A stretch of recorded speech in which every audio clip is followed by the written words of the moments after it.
Advanced philosophy memes. We make good memes.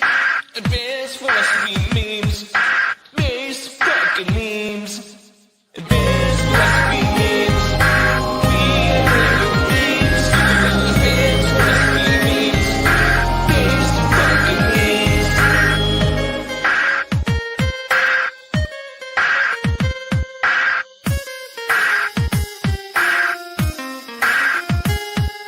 Shoutouts to Andreas, Deacon, my boy Scott, Pedro, and everyone else that engages on my posts, etc. Keep it up, man. You'll get there someday. And everyone else from Great Memes.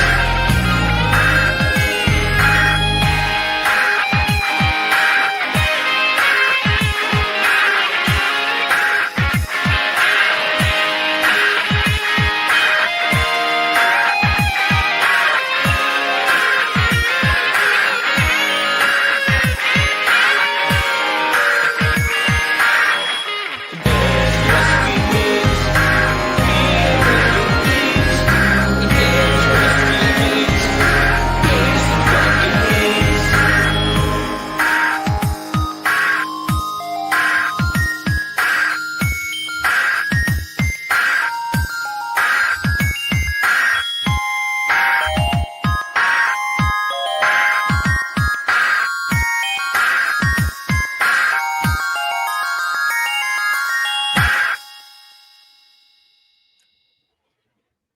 Dude, what were we talking about again? It was I was negative- talking about yeah. negative money to have kids in Germany, and I was just saying if I had a kid, I would just start a dojo and / daycare business and be like, yo, I'll turn your kids into samurai. Just pay me money. Drop your kids off.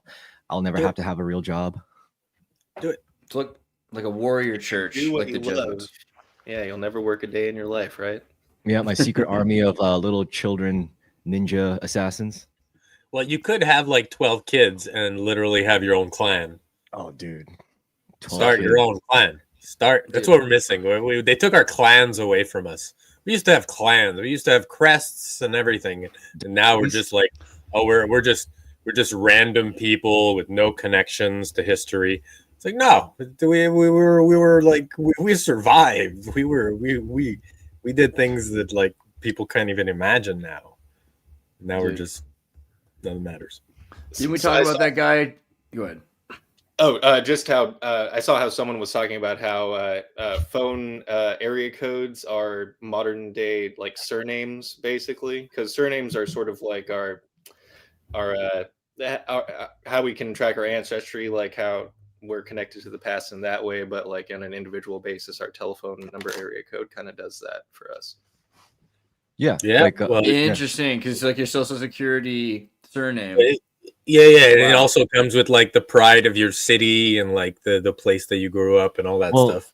So it Miyamoto ends Musashi, similar. the name Miyamoto literally means the village, mountain village place where I think he was either born again or where he originally came from. One of those.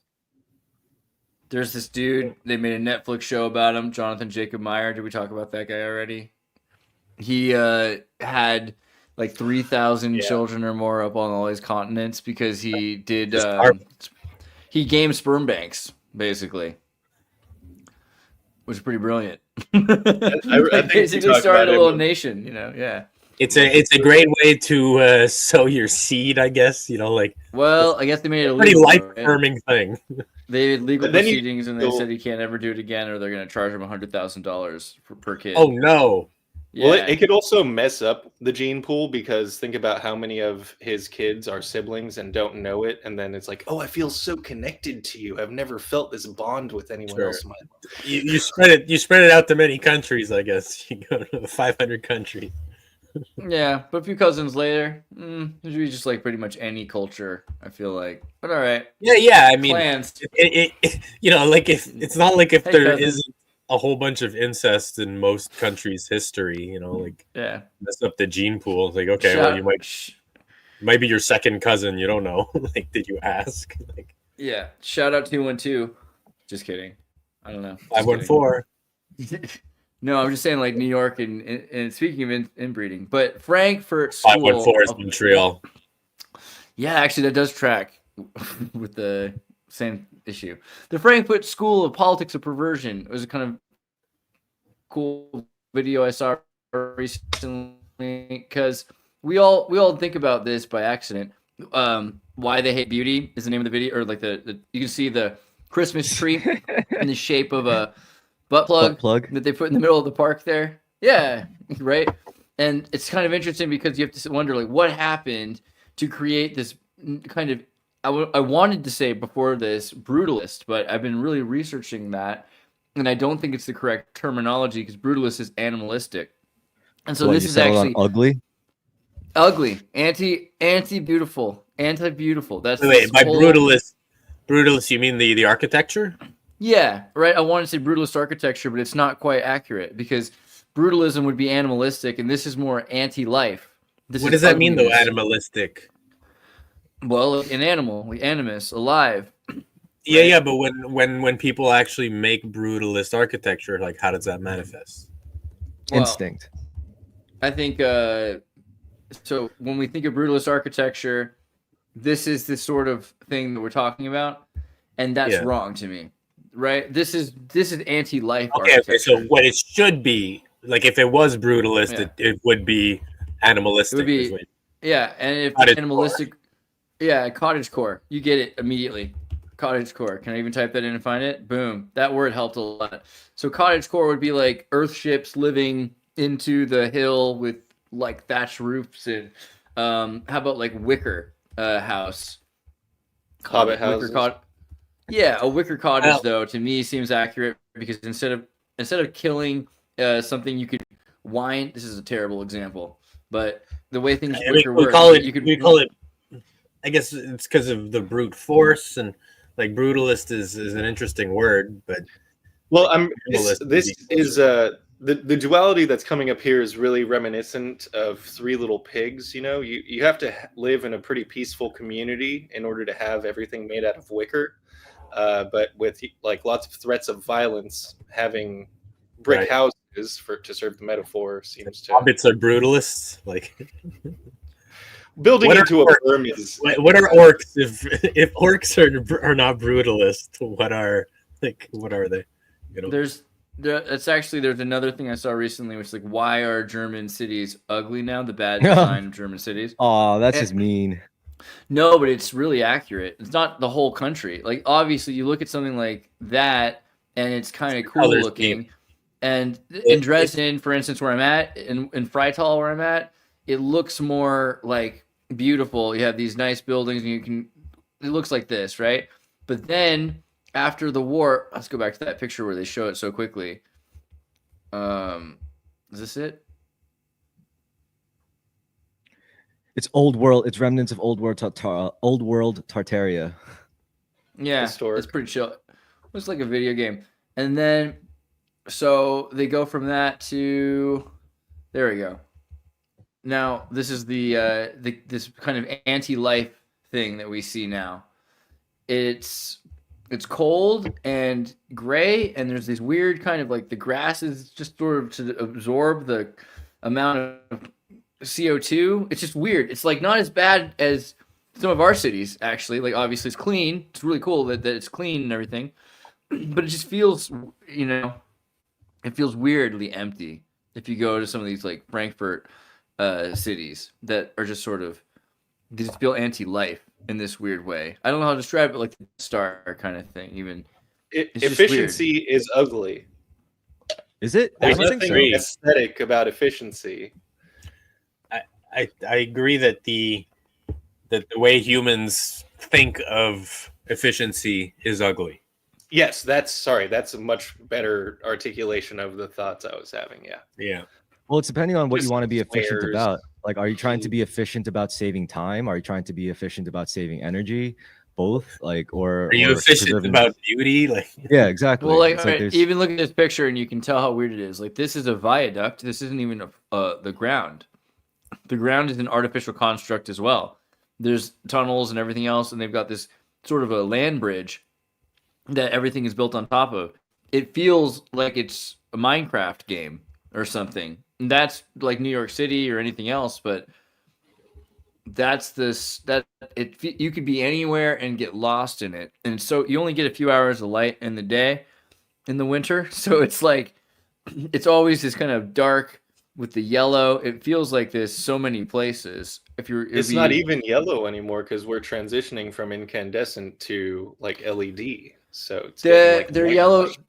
They try in Germany. They're doing it's still pretty yellow, luckily. Okay. But yeah, I feel like maybe in the West it's probably worse right now. Can't LED be made yellow anyways? Yeah, well, they can. Well, back to the shot of the old Germany. Like what I really liked was the courtyards in the apartment complexes. Like how there's like within the apartment complex itself, there's like a sealed off square that's like segregated from the actual street. So kids could play in there, and then any parent could just stick their head out the window and all the kids will hear it. That was pretty cool. It kind of reminds me of like the Renaissance, you know, like how they purposely designed architecture like that just to be able to facilitate that sort of thing. Apartment blocks you can walk through corridors. Like little communities. They're like little cities unto themselves. Like the projects. I don't know if you guys heard that like the cops, I don't remember which state, but they went and arrested like a gang of immigrants who took over an apartment block, and apparently it was happening in a few places, and it's kind of like it became their gang area, and they were kidnapping people within the apartment blocks and stuff, and bringing them to other apartments and torturing them. And that still happens. That's still a long-standing tradition to this day. Oh yeah, but you know, like apparently it's on the rise. Like this is it happened in the 80s. There was crime. That was places got taken, but now it's less. The lower middle tier of the crime economy has ascended to the point of having, you know, apartment buildings, I guess. I was thinking about that. The thing is that the organized crime always bought them up anyways. Like organized crime owned these buildings, so now this is gangs. This is lower, like more closer to the poverty line, less organized. They're just like, hey, we have, you know, we don't care about these laws. We're just gonna do what we want. Yeah, I was thinking about that scene in Training Day when Ethan Hawke got set up to get blown away in some random gangster's house, and they like dragged him into the bathroom, threw him in the tub. Yeah, they were really just gonna like splatter his brains in the tub, and it was so visceral because the way they filmed that, it's like it seems like this is kind of what they do in real life. Like you'll get set up, and then you get dragged into a bathtub, and who knows what they do to you. Yeah, well, that's the dark reality of the world. Maybe they'll give you a nice little bubble bath. Well, originally, the sex instinct has no extraneous temporal or spatial limitations on its subject and object. Sexuality is by nature polymorphous, perverse. The societal organization of the sex instinct taboos as perversions practically all its manifestations which do not serve or prepare for the proactive function. It takes all the fun out of it. Well, what is he saying, that an animal will fuck anything? I mean, I think he's saying a prisoner will eventually have to find, you know, it's either you kill yourself in prison or you don't, and most people choose to live. Suppression of sexuality has consequences for sure, but I figure it's about reaching a balance. You know, like we overvalue sex because we lack it. So yeah, it's true. It doesn't necessarily imply that there's no freedom, but I think he's saying that we're in a situation where we're confined and unable to experience the full potential reality, and so in that sense of a prison, we're perverse, right? Everything we're doing is a perversion of reality, and that's the best we can work with, and so we have to use that to even associate with any truth that we might idolize. Well, that's how a twisted way of interpreting that truth is how we end up with the elite blackmail, mutually assured destruction network. I know what you're talking about with the thing. Yeah, it's like, you have all these dark fantasies. Or it's also, you know, you give someone enough resources where they could like literally bag any model looking man or woman they want. And then once they've been through the whole gauntlet, it's like, well, what's left? I don't know. What am I not allowed to have? Like, what do they say I'm not allowed to have? Yeah, let's have that. Yeah, they go off they go on their yachts off in waters where they won't get in trouble, and they do whatever they want there. Yeah. Well, I wanted to touch on the sort of puritanical restriction thing leading to sort of overcompensation, and how that related to the conversation that we were having right before we went live about accessibility to alcohol and sort of attitudes and party eras, and how that might interfere with an appropriate time to raise kids. Because let's see, I dropped something in the chat about the legal drinking age in Germany being like, if you have your parents' permission, you could drink 14 to 15. When you turn 16, you could buy anything but hard liquor. And then I think when you're 18, you could drink hard liquor. So it seems like they're getting all that messy stuff out of the way. But, you know, since the States and sort of like white culture in the New World was spearheaded by you know, Puritan, like religious refugees who had more strict ideas concerning, you know, alcohol and sex. We're sort of suffering the residual consequences of that even now, hundreds of years later. But totally, the legalization of alcohol for minors increases the rate of pregnancy, because people who are drunk are stupid. And teenagers are stupid. I think that plays into sex education as well. And I agree. You could argue whether or not it's a fault. Ultimately, it's a fault of the parents. And if there are no parents, then I guess you could say it's the fault of the state. Maybe, but it's also just instinct, you know, like this is human instinct. Teenagers want to fuck because they want to get pregnant, because that's where deep down at its root, that's what it is.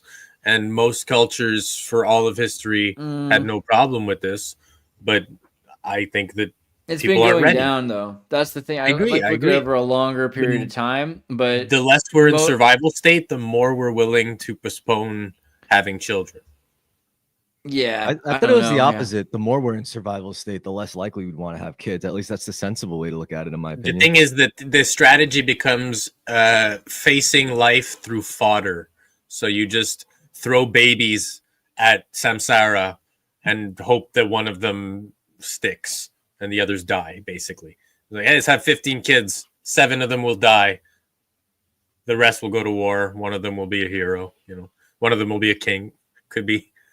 Now people hope for their kids will become doctors. So they're like, oh, we'll have 8 kids. Hopefully one of them will become a doctor. Save everyone else. I know people who think this way. They became doctors for this purpose. It probably works in like an advancing oscillation, you know, because like you could be in too much of a survival state to even make one kid. You know, you don't even have shelter or food. You get that. You have like a bunch of kids, and you go through the fodder stage, which you get some abundance from that. You get a bunch of kids to work the fields, a bunch of kids to go to war for the family, and all that shit. But then it oscillates back, but in a different way. And then usually you know, there's a line where women are not willing to procreate with you anymore. So if you're under that line, then you're, you know, like you can't have kids anyways. I don't know, man. Well, I agree. But the thing is that, you know, like a homeless person will not become a father. He'll stay homeless, and then the kid will go on with the mother. But it's not like if the father is like a successful. I'm saying, like, let's not skip ahead. So we go back to that. We go to the fodder era, but then after the fodder era comes that time where like normal average people are living under the control of some empire, and they get so overly taxed they could barely afford to feed one kid again. So it goes back to oscillates back to scarcity, and then hopefully that like maybe some crazy revolution happens where people start having kids again. Well, getting taxed isn't the issue. It's where the taxes are going. But go ahead, Vincent. Sorry. The countries that exploit the third world countries are the ones that are unwilling to breed. The third world countries have breeding. They're growing over time constantly, and because the poor people are willing to have large families, and so the more comfortable we are in the West, the less people are willing to have children, because they rationalize it going, oh, I couldn't possibly afford to have children. And I think really what it is that people are unwilling to change the patterns of behavior they've developed in the West to cope with the West. And so they're like, no, I couldn't be a parent. I'm a gaming addict. I'm a drug addict. I'm an alcoholic. I'm a this or that. I couldn't possibly be a fit parent. And in this economy, and then they go on and on. But then all the poor people, the trailer people who live literally like with the less amount of money, they're going to have a bunch of kids and they're going to be fine with it because the state is going to take care of them. And they're going to have all these benefits that they reap. They're willing to scrape the bottom of the barrel for it. And they're willing to throw kids at it because maybe one of them will become an M&M. Who knows? I hope so. I don't know. It kind of feels like maybe that's not as true as it used to be, because the world seems to be so shifted by birth control and everything. I don't think it's the way it was before that. And also the threat of depends AIDS. Yeah, but it depends on the country's religion and how much they are bound by those rules. And so some religious ideologies promote large families, and some people are very much so abiding by those rules. And other countries go, well, we now reap the benefits of Western, basically, comfort. And so we're going to start having less and less kids. We're more and more civilized, more and more, it becomes less about fodder and more about taking care of the people that are actually in the country. Do you guys think white people are becoming extinct, getting bred out? No, I don't believe in extinction, in that manner. Like just getting transitioned out. I think that all blue-eyed people come from the same initial blue-eyed gene, and that recessive genes actually repeat. So what's weird, what I saw that was strange to me was in Chile, lots of blonde, blue-eyed children with two brown-haired and brown-eyed often parents, because both of them had one parent who had one recessive gene. So I think there's actually more of a threat of Nordification. And that's cool. I wouldn't mind. Well, it seems like people are getting more and more cross sectioned over time. So it's not like if there's going to be less whiteness, just as much as there's not going to be less Asianness or less, I don't know, Africanness. It's all going to become. We're going to become the next step of the gene pool, the collective evolution. It's just random mutations being desired by odd sociological conditioned reasons. You know what I mean? But it's like telling you you like bacon in the morning, don't you? You like to eat big fat pieces of bacon in the morning, and you like people with blue eyes that can't go out into the sun. Well, I think that there's sort of this misconception that ethnic genes are dominant. So if you mix white and anything else, you're basically getting rid of the whiteness, which isn't necessarily true.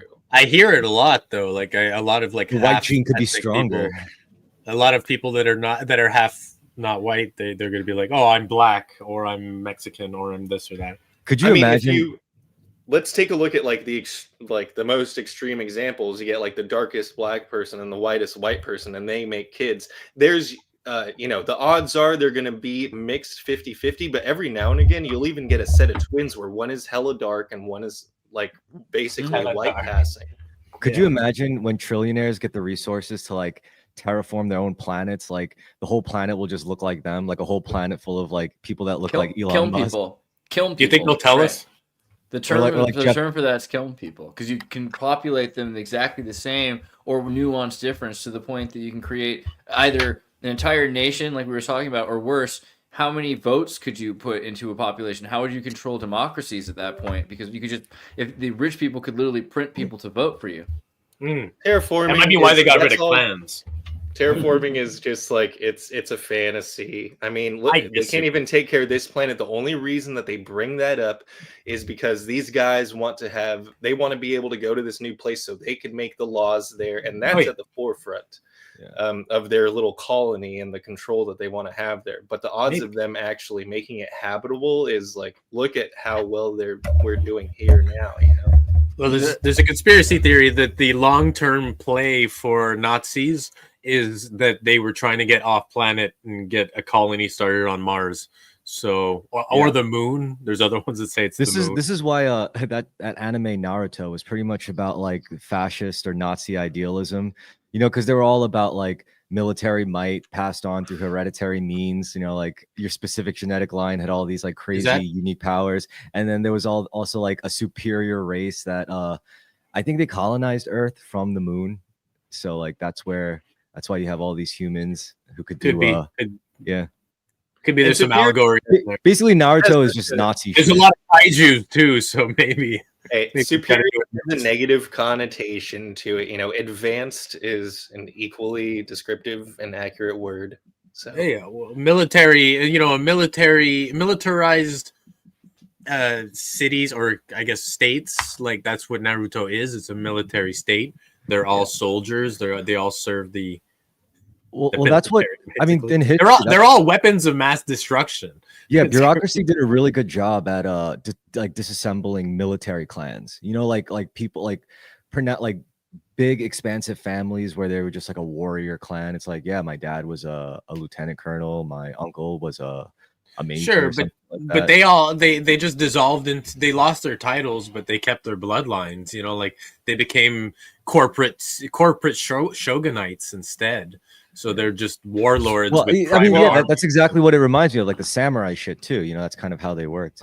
Free Soul, you bring up an interesting point that your race or bloodline was tied to more than just your color. And I think when we talk about advanced, this idea of breakaway civilizations and everything like that, what you're talking about then is something, it gets to the end of the timeline, is outside of the timeline, is able to go to any moment in time, has to be careful about linearity and not to affect moments in a way that's negative, but also can go back to create miracles in the past for its entire lineage, because that would be the thing that you would be protecting to get to your point. So the lineage protection factor would go back to the beginning of that human's nation's origin seed, right? It would be the inflection point, the Adamic 0 point of your greatest ancestor, right? If you got there, you would try to protect your greatest ancestor, your most furthest back ancestor that you the seed of your tree, sort of thing. Yeah, and that might mean a lot of different things in a lot of different places, all the way back to like what is humanity, what is Adam, who is Adam, how are you deviated, which person defines your hero's arc that creates your nation that your people come from. I mean, right? It seems like you'd want to go, but it would go so far back that it would be beyond, you know. There'd be a lot of influence there. I hear a lot of there's a lot of division about races that I hear that go like, you know, like some races are evil and some races are oppressors and all this. But I think that we all forget who we truly are. We all forgot that we are hundreds of thousands of years of history, of warriors, of people who were innovative, who were geniuses, who survived things that we can't fathom. And you know, we undermine each other too much. We forget that we are all from the same root. We are all at that cross section of all the genes and the memes and everything that made humanity become what it is today. And we have to remember that. We're so lost in the matrix, really. We're also so confused by it, by this enchantment that we forget that we are really incredible beings that can truly do amazing things. And there's certainly beauty in the differences, you know, like you could appreciate a plum for different reasons and you could appreciate a peach, but you know, they have common ancestry. Sure. And you know, the mix isn't bad either. So the thing is that I think that we're, you know, like it's silly because we can crossbreed, we can breed, so we are not that different. We're more similar than we are different if we can breed with each other. So we're not like pears and apples. We're literally like apples and apples. It's just, I think some of us are Macintosh, some of us are Granny, some of this, but we're all fucking apples. And so crossbreed, we have to. I think that the greatest diplomat for human growth is crossbreeding, and we have to be willing to cross that barrier. I think we're a little too protective. Oh, you know, some people don't. They'll insult you if you go outside of your your race. Okay, for then breeding. I would argue if you want to take that stance where it's like you want to I guess idealize the idea of quote unquote race mixing. Well, I think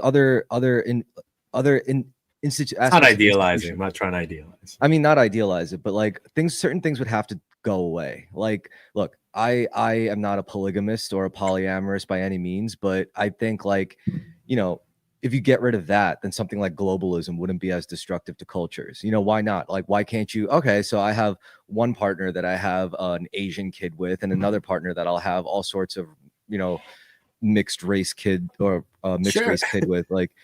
Because like I don't know, because if you want to lock into this model of monogamy and all that, and then you want to go out and say, yeah, well, we should just race mix as much as we want. Well, that's really going to dilute a lot of culture. I'm not saying that's bad or good, but I'm saying that's what's probably going to happen. You know, the thing. Look, the thing is that like I said, we forget who we are. I'm a mixed race. I'm a mutt. I come from here and there and here and there, and I'm native, and I'm Irish, and I'm French, and I'm English, and you know, if we go farther back, I'm probably Italian, I'm probably somewhere in Africa, of course, somewhere down the line. So it's like, okay, how much? At some point, I had to question how much does my identity have to do with my genes, and how much does it have to do with my nation, with the ancestral nation I come from, every ancestral nation I come from.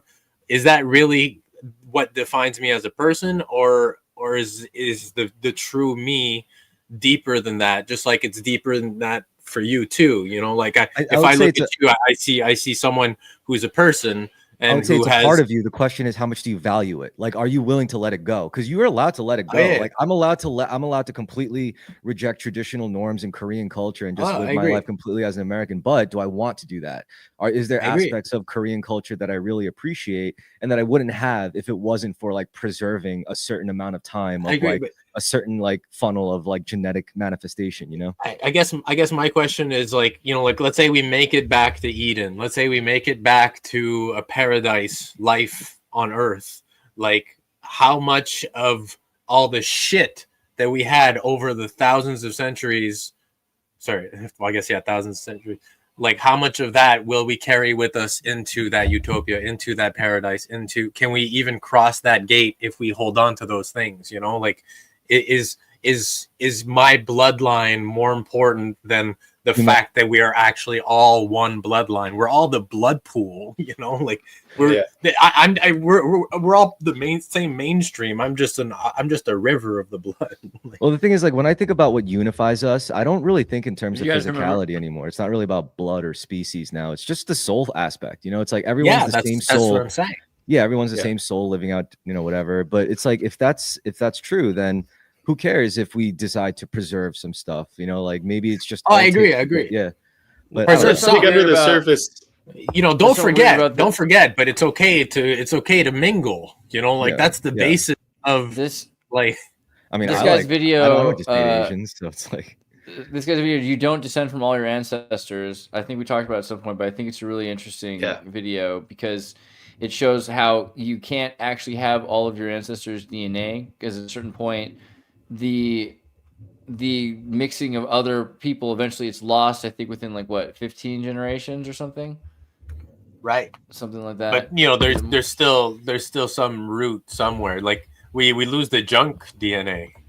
We don't need even if it's just cultural. And I think sort of the underlying message underneath all this is that things like race and nationality are essentially like social constructs. And I really hate to use a wokeism in this group, but that's really what it is, right? Because we're all the same. Yeah.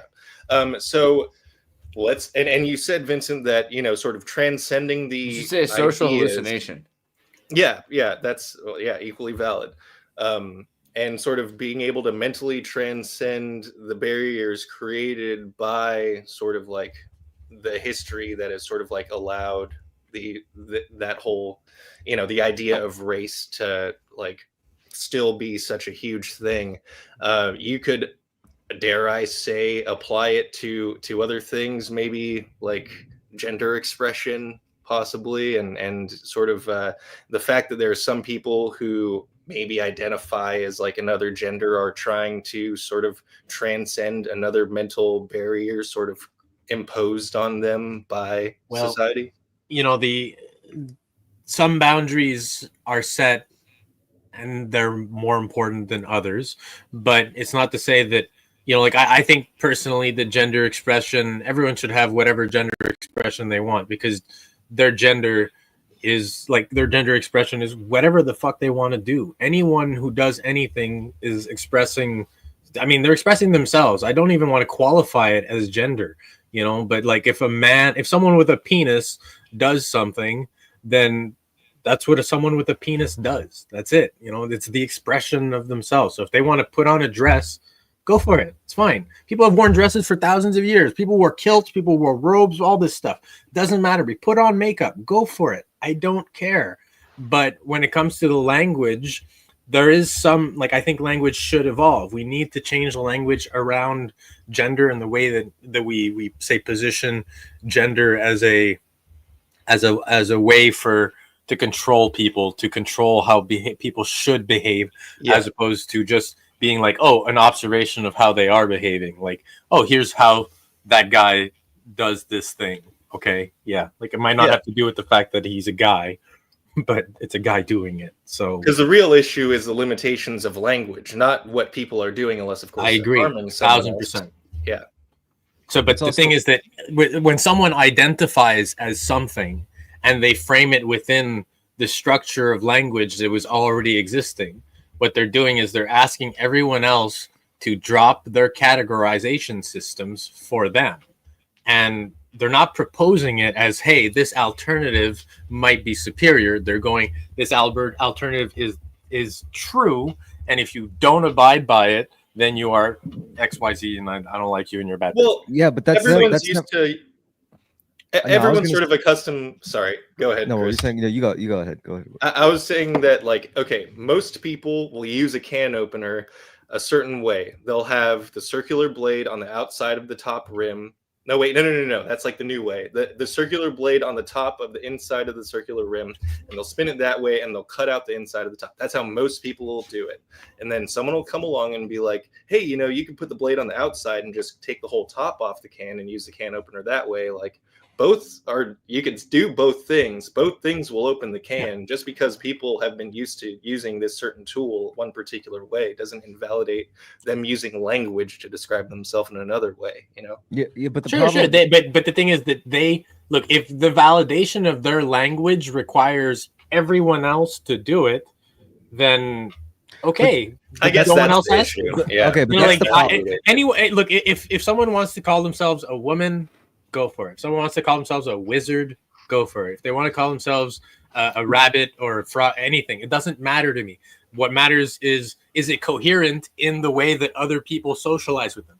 Yeah, Social constructs only are valid when socially we are coherent together. If it's incoherent and people go, it's not coherent, you have to factor that in. You can't just be like, oh, well, people just will identify you based on your genitals, and they'll be like, no, I don't want them to. It's look, like, well, dude, they will. Dude, that's fine, though. That's never going to amount to anything. Honestly, I'll tell you right now why. It's because people have too much objective control over what they could, like, manifest as, express themselves as. For example, like, let's go back to the can opener metaphor. For example, that's just a metaphor of viewing gender expression as a tool. Like, why would I want to express myself as a masculine man? Well, because I want to attract a woman. I mean, do I have to? No, but it's just what I want. And if that's what I want and I express myself this way, I get what I want a lot easier. So you have all these people who, so exactly, it is a social game, but it works. And you have all these people who are trying to use the can opener differently, pretty much, and insisting this is the right way, this is a true way. But if I'm sitting here getting better, more efficient results using it the way, like, I guess it was designed to be used, then you can't, there's no argument there. It's, I'm getting what I want, and you're just sitting there arguing with people on how to use this fucking can opener. And I'm just like, okay, well, while you guys argue over that, I'm just going to use this fucking can opener to open this fucking can. And, like, there is only your way. Because of that, like, those alternative can opener users, they're not going to fucking get anywhere. They're just going to sit there wasting time arguing over this fucking can opener while arguing smart people are using the fucking can opener, and they're never going to go away. They're never going to stop. Okay, so if language is a unique fork better than a useful fork? I'm just saying, you're never going to take away that utility aspect. Look, if you call, yes, of course, But here's the thing: when those people start making up all these new neo pronouns to evolve the language to serve like, okay, neither man nor you know what woman we need? We need a nuclear, like, because if you think about it, a big nuclear, we could have, like, everyone could have 5 genders at the same time, just through, like, a Cronenberg, like, nuclear radiation disaster. And then that would just bring us all together. But we're having an identity crisis. It's clear. You know, like, obviously, we're collectively having an identity crisis. And so I think what we're lacking is a means to properly identify ourselves and articulate the way that we want to be in the world. And people have latched on to gender because they were hurt by gender norms. And so they mistaken that for identity because the world focuses on that. But true identity is not that. And if you need that to be affirmed, then you're only healing the wound. It's not to actually be who you are. It's to be in protest of what hurt you. And people use their gender identity to fight the patriarchy, to, oh, look at how many pronouns I have. I'm collecting them like Pokemon cards so I can attack the patriarchy and confuse them and shit. No, just be yourself. Be who you are and manifest that. And if you want titles, go for it. I totally believe that there's many human genres. It's the same word as gender. Just gender was about biology. But I don't know, because even going back before, so in America now, in Europe they have like formal, and in France too, they have formal cases. So it wasn't always just about your sex; it was about your class, right? And I think that's kind of the thing. Knighting people to get a title. Your pronouns are like thou or you. I think that's kind of the thing, and maybe we don't use that, so they want that back.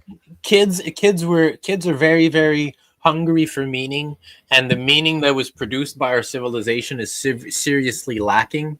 And so they try to find meaning where they can, and they'll latch on to wherever they can. They'll become fanatics for Marvel, for Star Wars, for Star Trek. They'll define themselves by the music they listen to. They'll be obsessed with their genre identity, and they'll be like, no, I only listen to this, and I'll gatekeep this genre against you if you're not pure enough, and all this stuff. So it becomes like pseudo religious, and they're obsessed with, now it's become the obsession that this is the latest identity crisis of gender, and there is a real discussion to be had there. There is a problem with gender, but I think we've overcompensated, and we're gonna hone back into the real meaning of what it means to be who you are, to self, as opposed to identification, because identification is just an approximation based on your own self-perception and your own bullshit. So it's not the true self. But it's also how we want the professor. Yeah, sorry. Well, I was just about to say, because titles are super important too. I agree, titles. I'm not, call me sensitive. When I said wizard, I was being serious. Yeah. But I mean, it's like our identity is like, it is as much a projection as it is like how we want other people to perceive us. I agree, but the thing is that the thing is the projection is the idea we put on top of it, but it's actually based on real phenomena. It's like, me being a male has real biological consequences that occur over time. I will get balder, grayer, and probably fatter. And if at some point in my 50s or whatever, I have an identity crisis or a meaning crisis or a psychosis or whatever it may be, and I go, oh, I'm gonna now identify as a 24-year-old girl, and I throw on a big wig, put on some nails, get some big fake tits. I'm not actually a girl that's 24 or 20. I'm not trying to be a hot chick. Like, no, it's the biological reality will be apparent to everyone else around me, and they will identify me as a 50-something-year-old man who's trying to overcompensate for his meaning. Unless nanotechnology gets really good. Biohacking. But yeah. And maybe the thing is, maybe at some point humans will be able to fully customize. It may actually be the case. And this may be a step towards that. This may be a stepping stone towards hyper customization of identity. Oh, you don't like your hair? You can literally just biologically change your genes so that you now have straight hair. Or and the sick part is we will have no shortage. Will there be no shortage of willing test subjects for this technology? Straight up. Well, it depends on the consequences at first. If it outbursts a zombie Like 28 days later or some shit. Yeah. But That's what how if- it goes. That's hold how on. it goes. We But what start if there messing was like, you know how you need to go to school for at least 12 years to be a doctor? What if you went to a special school to study to be whatever other freaking gender. identity exactly, and then you are officially titled as that because you've consumed all of the knowledge, you've made all of the necessary changes. The thing is, you've only been doing theory. You never will have the practical. You don't have the biological reality. Well, yeah, of sure, of being a course. They woman. don't let people operate on living subjects unless they have the title. The thing is, the thing is that also the thing is that being a wasn't woman, available, being a didn't have woman, course on it. being a woman isn't a title. It's a lived experience that we have categorized in the human language. It's being but there's a woman. so many things that encompass being. I agree. Go But ahead. look, I understand what you're saying. the main argument I've heard for this identity thing is that people feel like a woman, like a trans man, a person who's a man who wants to transition to a woman. They feel on the inside like they are a woman. But how do they have? What reference do they have to do this? It's like me saying I feel like Vega. I feel like you. How do I know what you feel like? You are you. I am me. There's no way. As Our a person feelings with are just a barometer. as a person with a penis, I can't know what it's like to have a vagina. Okay. I can get a surgery and change this. Why did you? I'm just laughing because you went from I don't know what it feels like to be you, man. I only know what it feels like to have a penis. No, I'm not saying you have a vagina. I know. I'm just fucking with you. Also, it's I'm just saying that, like, even if I do the whole thing, even if I come up with, if I imagine what it's like to be a woman and I make it super nuanced and super complex and all that with all the respect I can, and I build the best idea I have of what a woman is, it's still theory. It's still a model that I've created, as opposed to the direct experience of being a woman, which is that woman over there having it, and it's just okay. I'm gonna base myself on her. Like, I think those people are just working within the limitations. of language, I think that's social context. I also think that thinking is really limited. We will outgrow that. We will outgrow. Why do you think? Why do you think? Like, if we had that technology, we would only want to just swap gender? No, you'll have like people doing crazy shit. You'll have people like saying like, "I want 6 arms." If we have the technology, that's what I'm saying. Like, so gender is going to go. Gender is just the start. Like, I want to be a wolf, like a human mind, but in a wolf body. People have been calling for cat girls for years now. There you go. That's what I'm saying. It's like if you even Elon Musk. If you had the technology to completely swap your sex organs, you're gonna be able to do a lot more crazy shit than just swapping your gender, right? People are gonna want to grow horns. They're gonna want to, if we can get to the point where. If people want to get to the point where we can be fully customized and human augmented in a way, then people will go for it. Like, let's say we can make bones more dense, or we can infuse metal into people or something. Like, there's a lot of things that people would be very willing to do if it would actually make them stronger. It helps you, if they can fix the knees of humans and the backs of humans, shoulders, and people are going to be so happy. Did you guys ever see this like full 360 rotational like it's like a 360 gear instead of just like a single cut like gear that those things are so awesome. It's like a sphere that's sounds like it needs to be oiled a lot though, so you gotta like, I don't know, maybe if you made it out of like silicone or something, or some crazy material. Well, even our shoulders lubricate, so all mechanical things decay over time. That's just the nature of we need like nano machine technology to self-maintain and to like. Well, I hate doing this wishful thinking for the future. Hold on one second, because they say that's the skin on like true non-human intelligence made like those craft are self-healing. They're manufactured and controlled by so they're transgender UFOs. Well, because that's and see, is all of this stuff that we're talking about like focusing on the differences and finding ways to express them? Is that why the aliens are like, oh, they're not ready yet, we shouldn't mess with them quite yet? Well, eventually, the thing is that it'll be such a clash for identity when if aliens really come down and talk to us and express themselves, people will be like, okay, like we should kill them. Like, people shot at the drones, like if they saw a real alien, what do you think they'd do? They'd like, they do it to each other. They'd probably capture it and torture it. But here's probably that's the thing. Some of them would fuck them. Some of them would hunt them. Some of them would love them. Sure. But who said to shoot at the drones? I'm pretty sure it was didn't Daddy T sent out a little text to Wexty about it was before that X? though. It was right before Oh, that. was it? I like that video too. Like when I saw that on my feed, I was like, oh, this guy actually did it. He's tracing around and everything. Dude, that's a patriot right there. They emit radiation, they make noise. Like that's some Black Project stuff. That's not like real off-world or just old or advanced technology. Let me say, it's hard to say. It's black budget. It's a possibility that it's not. Shit. I would say the possibility is stronger that I mean, because if they actually were, well, I said before, on the basis that they lie to us constantly, it's probably fake, and that they never tried to shoot them down themselves. There was never any military action taken against them. That means that it's either ours or they can't do it. And I would love to believe that they aren't ours, but more evidence is suggesting that they do. So to Black Project. Are we going towards a Watchmen scenario where they're gonna fake an alien attack, and they're gonna fake an alien attack, and then we're gonna have to deal with basically like they're gonna try to use a fake alien attack to get a new world order going, basically. Textbook, yeah, they already wrote. It's like we know about that. In Watchmen, they're trying to stop the Russians from going to war with the America, if I'm not mistaken. So could be that it'll be like a grand unifying event to that's sort of supposed to be the thing that galvanizes humanity. Well, that's what Reagan was talking about. He was talking about how aliens would unify humans and end. But in that event, war. you know who get wiped out first? It would be everyone would go after Christians. They'll be like, no, there's no more room for your little Jesus narrative anymore. Now that we got the aliens telling us what's really up, and then they're gonna start persecuting Christians, like for being like, nah, you guys have been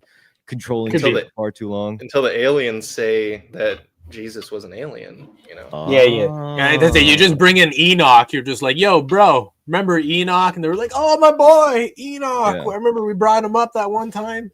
Yeah. Or it would actually, if the aliens were smart, one of them would convert to Christianity. They would be like, yeah, I'll get fucking baptized or whatever, as long as water doesn't harm them or something.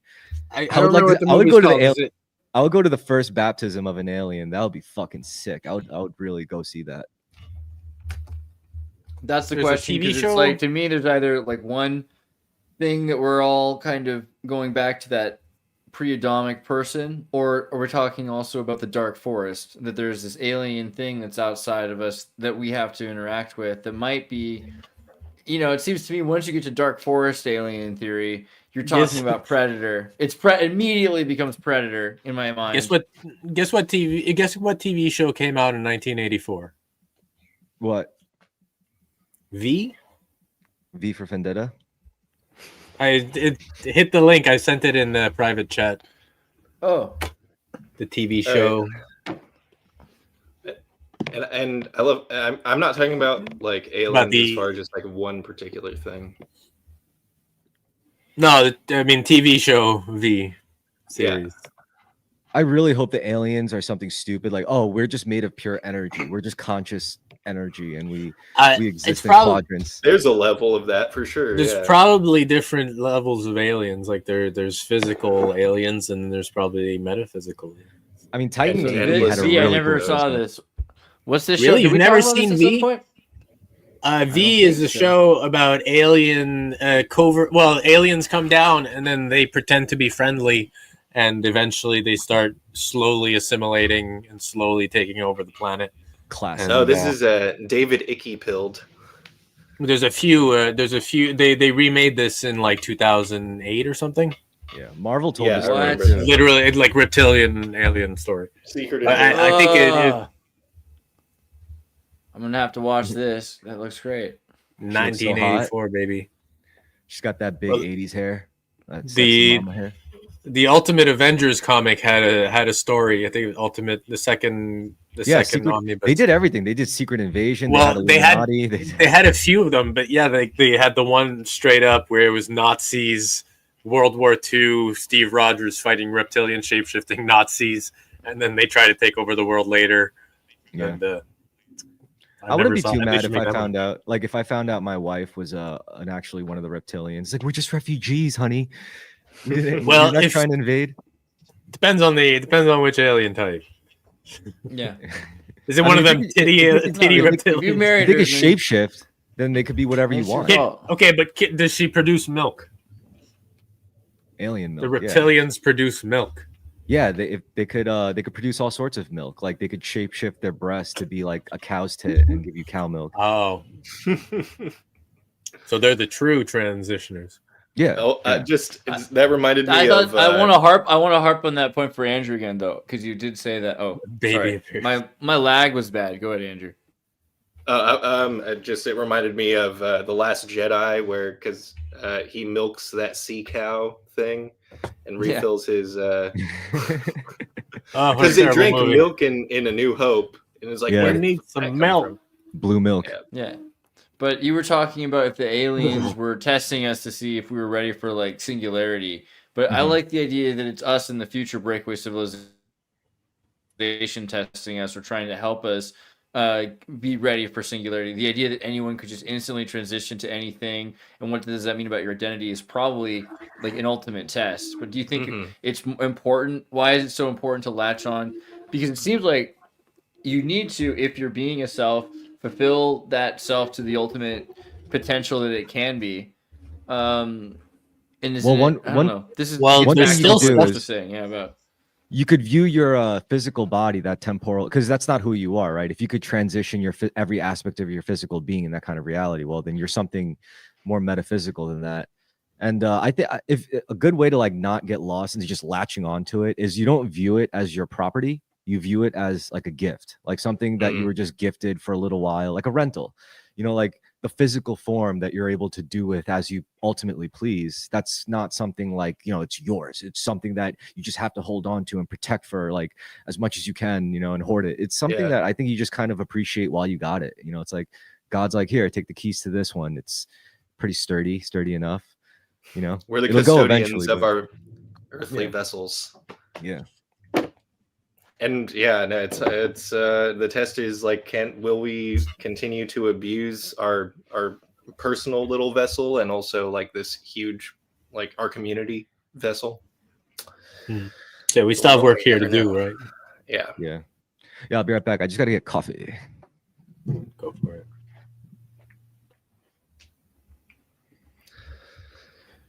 So do you think if we Andreas didn't got blocked.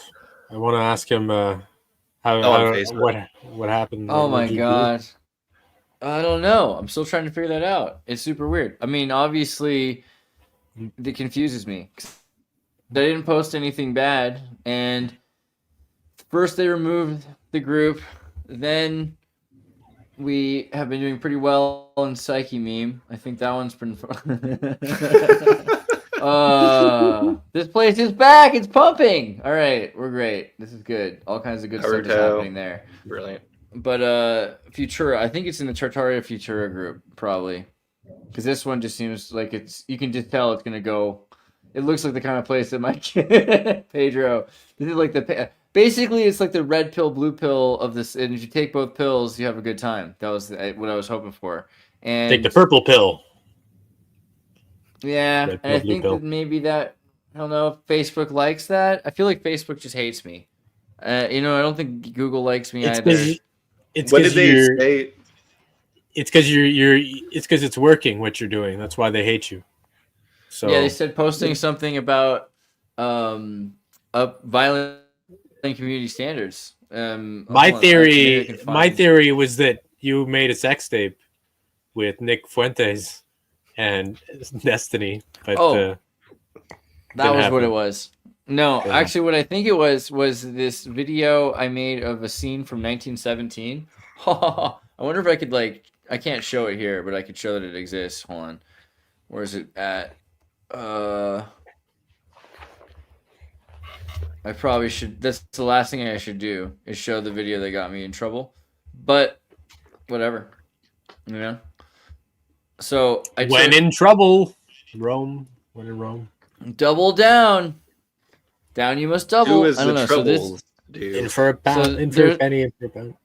this was that movie, shell shock scene from 1917. It's a 1917 movie, and so Brilliant. I movie, had by the this, and I just had this one scene with this song playing in the background, which was like, hold on, I just want to make sure I get in trouble so I don't play it. Was it? It's like, I have no idea. I have no real answer. That was like what the song was about, as this guy's like running through a field. I have no idea. I have no real answers. So it was a copyright claim?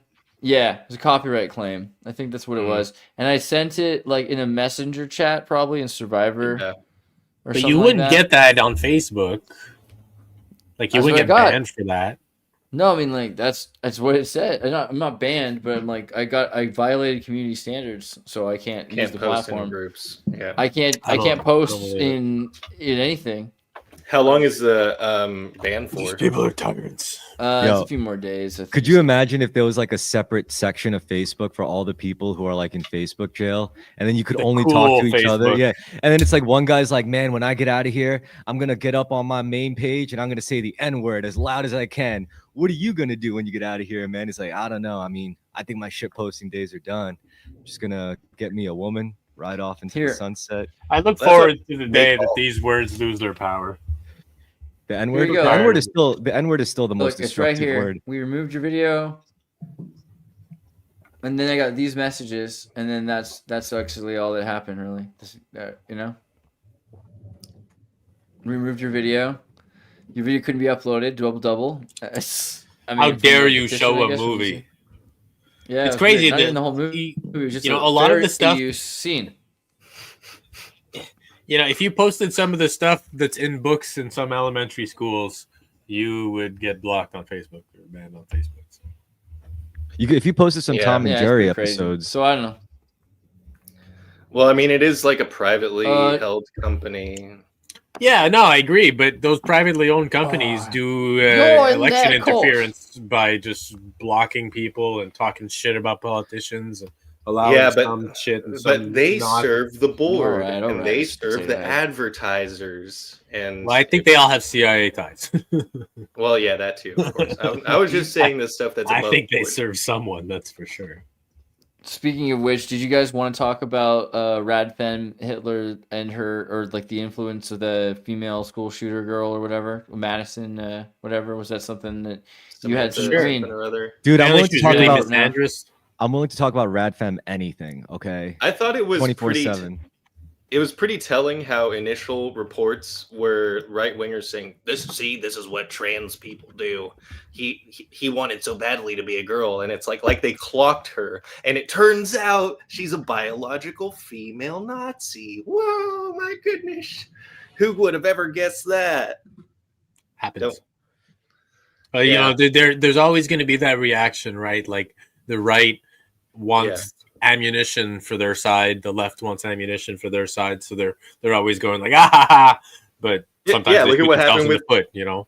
Luigi, you know, the left immediately adopted him, and it turned out that he wasn't as left as they thought. I love that. I love Luigi for that, by the way. I love that for him so much that all the leftists were like, yeah, he's a hero of the proletariat, and he's just this like weird gym rat who's into like anime and shit. The thing is that a lot of leftists are anti-gun, you know, so it's like for them it's hard to use violence or to think of violence in that way. They only think of it as the thing to combat against. So well, he's almost the ideal husband.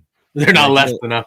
Yeah, well, you know, radicals are going to radical, right? So can't stop it. You know, honestly, as a gun owner, I would love to have been born into a world where they never existed, but that is a fantasy land, and right. I mean, you would have been born into a land where they had swords instead.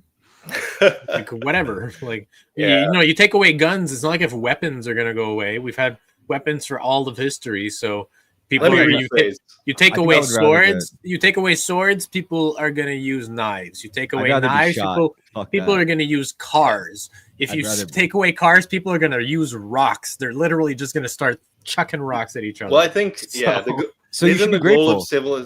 The goal of civilization is to advance past the mentality for violence to even be an option. Because isn't that what most people's problem with communism is like, it's so violent, so many people died, gulags, et cetera, et cetera, et cetera. That's not my problem with starvation. Don't forget starvation. My problem with communism is it's annoying. That's about it. Communists are annoying. Teenagers are annoying. So Teenage communists are the most annoying. I don't know how solid any of the teenage Madison Satanic Accelerationism thing was. Wait, hold on. Well, hold on. So the Madison, Wisconsin shooter, this exclusive Madison. I'm not saying that BX is totally accurate about everything, but she talked about she was able to get into her account early before they took it off of Twitter, right? Because she's what was that up top? Just go up top. What was that up top? I just want to read the top headline again. Exclusive Madison shooter linked to satanic accelerationism and child abuse networks. Right, satanic accelerationism. Yeah, we talk about what this they a lot. mean, and what that we don't we. But we should get her on. You know what? Get a Ouija board out. We should BX. We should really. We're gonna have Undressed lady anyway. reporting satanic cult. I thought you were talking about. Here's. Oh no! Thank you. Here's where things get spooky. Out of only 11 accounts being followed by the shooter's alleged account, Postal Brained. 2 were immediately identified as being connected to satanic extremist groups. The first had the handle Temple OV Blood, which has since changed its handles. Temple OV Blood is an ultra-violent offshoot of the satanic acceleration group Order of the Nine Angles, which you might be familiar with in Britain. Yes. Jesus. Some of you might. All right. With a heavy focus on child sex abuse and violent extremism and murder to join. So she is a communist. Well, hold on. Shut up. What was the second? No, I have to skip ahead because you said that. She's literally a Nazi. She's part of the I don't know. Look, Terrorgram is a satanic Ukrainian acceleration group cult known as MKU. The MKU. Yeah.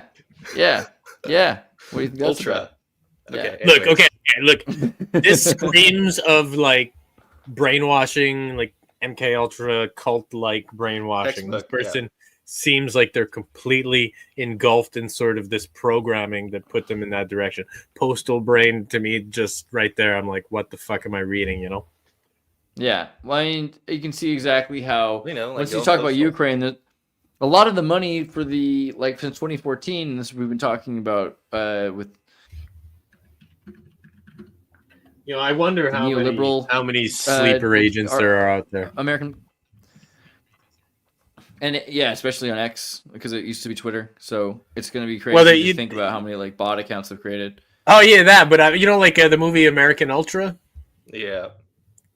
I don't know if you know what I'm talking about, Andreas. For sure. Like that sort of thing where you have these people that are gradually trauma programmed by culture, by their experiences, of course. It's like and the then Born Identity. They exactly, but it's kind of like, you know, like you program people in culture and then you trigger them. And then they go off and do the thing that you triggered them to do. And maybe. Strawberry, Epsilon. Yeah, something like that. Yeah. Mm-hmm. Fire truck. Sure, but, you know, it could even be just so much as someone saying, you know, like how many trigger concepts are there currently running around? It's very easy to trigger someone. You just say the wrong thing and then you might get them violent. Yeah, you know, you have the people who love to say the N-word because it pisses other people off, and you have the people who are pissed off by it. You know, the N-word is kind of like a program in our culture. It's kind of like a virus. It's technology. In our culture that's going around. The most mimetic advanced virus. Technology in the It was world. the first psyop. It was not the first psyop. Okay, it was why. Lockheed Martin is hard at work creating N-word 2.0. Because that's how weapons work. That's how technology works. It gets outmoded, and you have to release a new version of it. Well, you know, before they had coloreds only facilities, and now it's like only men can use this bathroom, only women can use this bathroom. Why can't that's always everyone just use this bathroom? It's always been they put a sign on the freaking the hole or the alley. All right, if we're gonna stop segregating bathrooms, you got to stop segregating races and start crossbreeding. So with this Nazi girl, like assuming that it's not like straight up conspiracy net, like fucking MK Ultra government sponsored brainwashing, but what if it it could Nazi be brainwashing. But like what do you think like drugs would also be involved, and if so, what kind of drugs? I think like maybe caffeine, some kind of dissociative, maybe. Yeah, well, probably, but it could be a psychosis effect as well. You know, like it could be numerous things. Well, you got to look at Postal Brain. she felt imprisoned by every school shooter can be diagnosed. Society and her own gender, and it was just a over correction and a really shitty reaction to injustice that she was observing and experiencing. Sure. Mm-hmm. But that can, her that can be said closely about mirrors sentiments and language from the MKU Haters Handbook, which has persuasive rhetoric meant to indoctrinate and groom young readers and provoke them to commit acts of random violence. So to me, that seems like back to the again MKU. It seems pretty clear that it is facilitated by some sort of a psychological operation. That at that level, when your manifesto is coming from this. So I don't know. We need to look a little bit deeper. Yeah, she was doing some research, and she was into some sort of dark esoteric shit that shouldn't have been accessed. Obviously. Yeah.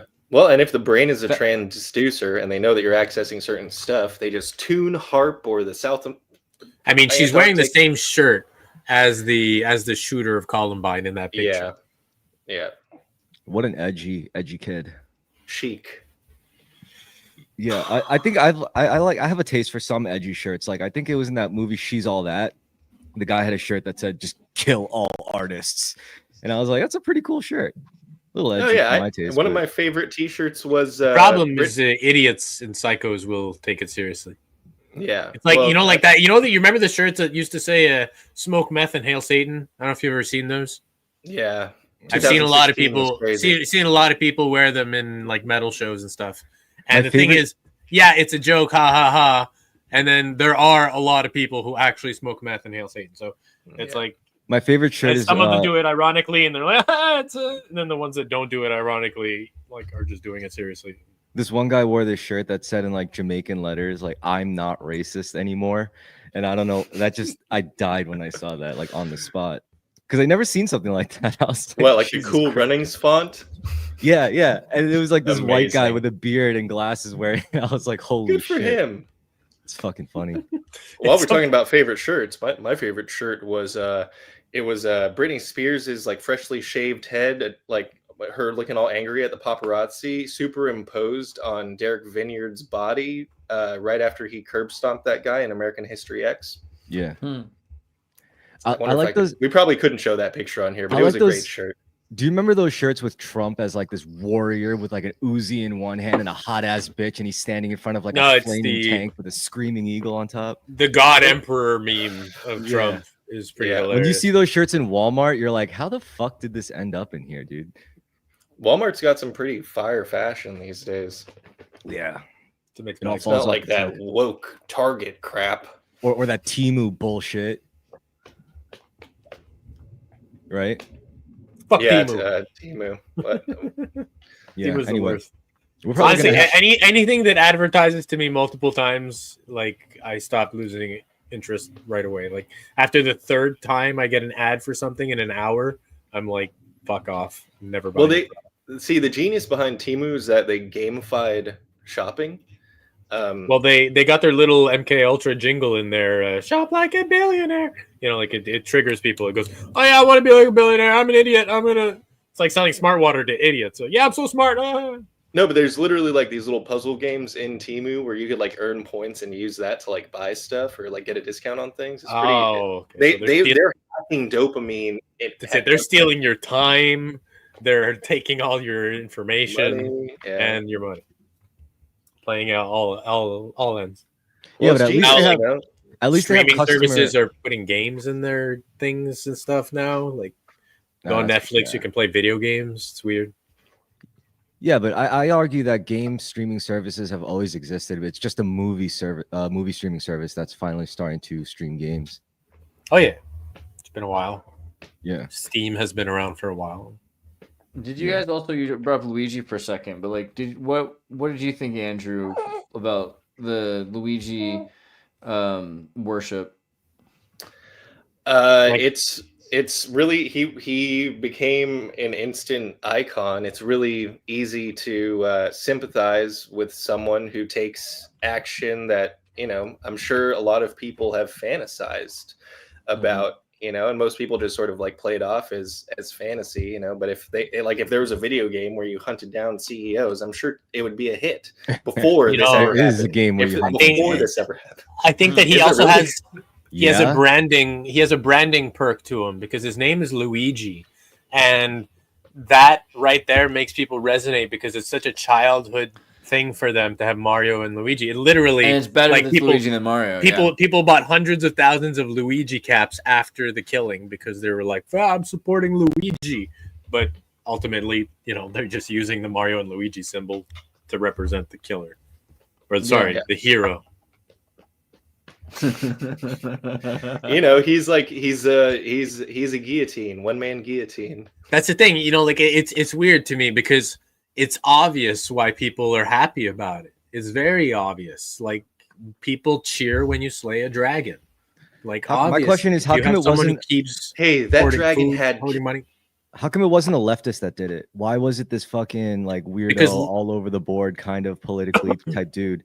And he was because you leftists are only in theory in North America. They are liberals, because they have to function in capitalism, and so usually they get too committed to being part of the system. It requires a certain amount of self-discipline, self-work, and finances to own a gun and do what he did. And a lot of leftists can't do it. They can barely handle making a phone call. So, you know, they probably struggle. He was motivated, but he was confident. He had look at how he grew up. He came from a nuclear family. He's such a centrist. You know, he has the heart of a centrist. He's a radical centrist. That was the funniest part. That's exactly what he is. Like, people were like trying to like figure this guy out, and it was like, damn, dude, he's like kind of a normal dude. He's just a normal guy. He's only normal to the extent that his parents were multi-millionaires and his sister's a doctor. But dude, $1 million. That's not that uncommon. I mean, like, people are. It's funny that people think like being a own like health. Wait, sorry, what were you saying? You know, like own like.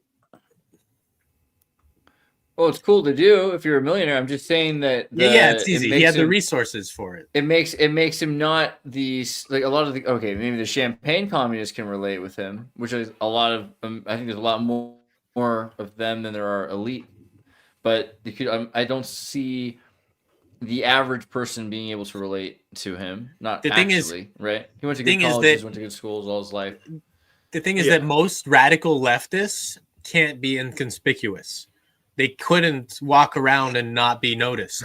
You know, it's impossible. I said that. I was like, they defined their identity by opposing the mainstream like, what does norms. Freak up to just standing there? Like you're just gonna be like, they're gonna come up with a bunch of piercings and bright colored hair and like dressed like however they think is the best, and then they're gonna be caught immediately. So you're gonna be on a fixed gear and short shorts with a pink Glock. It's because it requires a lot of faking. Why does the person have a bulge in their skinny jeans? It looks like a gun. Did you just assume my gunder? Sorry.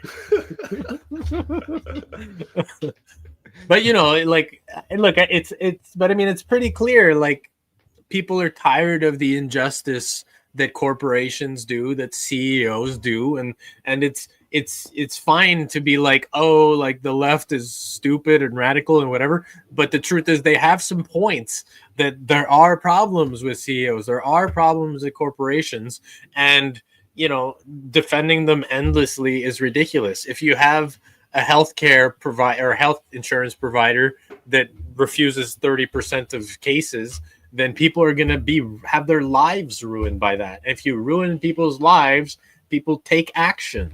They have nothing to lose anymore. You ruin their lives. So stop ruining people's lives. This isn't a call for people not to kill CEOs. It's a call for CEOs to get their shit together and stop fucking over the people, or else they'll be inspired. You convinced me. I'll finally let the CEOs know. When next time I see them at the golf course, I'll be like, "Yo, okay, they're watching. They're watching right now. They're watching right now. It's fine." Did you see about that CEO who all of his staff walked out on him and turned in their resignation? Someone took a shit in his Lamborghini because he denied their Christmas bonuses. Like, whoa. Well, it's close to assassination, but you know. Yeah, I mean, I support that. That's light work, you know. I think that's light work. These It's were light justified. workers. Sometimes you take a shit and it's a good shit. You know, it's a justified shit that everybody deserved it. He should have fucked his wife too. He might have been into that. Who knows? Oh yeah. Luigi Mangione. Do you think he's gonna get a Netflix movie? Oh, for sure. Well, Yeah, eventually they're that's going to okay. probably make a film to shape the perception of the people that the people will have on this event. So it'll be like Yeah, a but way it's different to- when the guy's still Okay. alive. Like, remember that movie with Anna Sol? No, they did it. They did it with Charles Manson, so they can do it for sure. They can get away with it. No problem. You just have to hide the person away well enough and break his mind enough. You know, like did they make a? They could have made a Snowden movie by now. They did. They did, yeah. Yeah, They did, yeah. Edward, It had a bunch of fucking inaccuracies for sure. Joseph Gordon-Levitt. Justin Gordon-Levitt, yeah. Joseph Had a Gordon-Levitt. bunch of inaccuracies for sure. You know. Well, No, they What interviewed about- him at the end. It transitioned. It did like a crossfade between Justin Gordon-Levitt and then actual Edward Snowden. I gotta wonder then. I gotta wonder if he's a Oliver psyop. Stone. I gotta wonder if Yeah, that's my 2025 reading list. All the chicken I was soup thinking was about it. sold. I've read a few. Have you read many of these? Yeah, I've read a few of these too. I was like, that's an interesting choice. No, Do you have I mean, thoughts on Chicken Soup for the Soul? I'm a very because like I read a lot of those books as a kid, so I was like, how did I become such a cynical asshole? Like, when did it happen? Like, No. The thing is, you would have been a more cynical asshole if you hadn't read those. So it That's a good moderated you. Yeah, Maybe. I just remember the green salami story in one of those. It still marked me. I remember the green salami story. yeah, Person it's 'cause wanted It's the greatest salami, salami- weren't allowed salami, so he hid salami under his bed, and then his mom found the green salami, and they just Yeah. laughed instead of being I'm punished. like very well versed in all the self-help media and material you're like indoctrinated into when you get institutionalized, because I went through like juvie and like foster care, so I had to go through all these like intake phases and diagnostic centers where you just keep a bunch of kids there, and they made it. This is how I got like introduced to The Secret. And like this is where I first learned about the concept of manifestation, and then like I was introduced to like great. Robert Greene books, and this is what I realized: like all this self-help VeggieTales? shit, all this self-help shit is like really popular among celebrities and like prison inmates, because it makes sense. Like it's the most, that's who it applies to the most. Like Mhm. the two extremes of like class that Well, are just like You know, a lot of people who succeeded came from self-help. They helped themselves get out of well, it, because Donald you Trump get did, Oprah did. you get help from everyone else if you can, of course, but ultimately if you don't help yourself, like it's useless. Are you People really who help helping themselves. yourself if you just read it in a book and then apply it to your life? The thing is, all right. yeah. Well, the thing No. is, look, it is self-help, because if you don't apply it, then you obviously No, but it's not self-help if you don't apply it. But that's if you just do the- apply it, it's, but that's just the but label. these are tools. These are tools. No, They're that's tools. just the They're tools that's that just you the use. no, that's just a convenient labeling. Really, they're all Yeah. stealing from like Gnostic tradition and like Oh, alchemy yeah. and like Rosicrucianism and all that shit. Because like that's really the basis of it.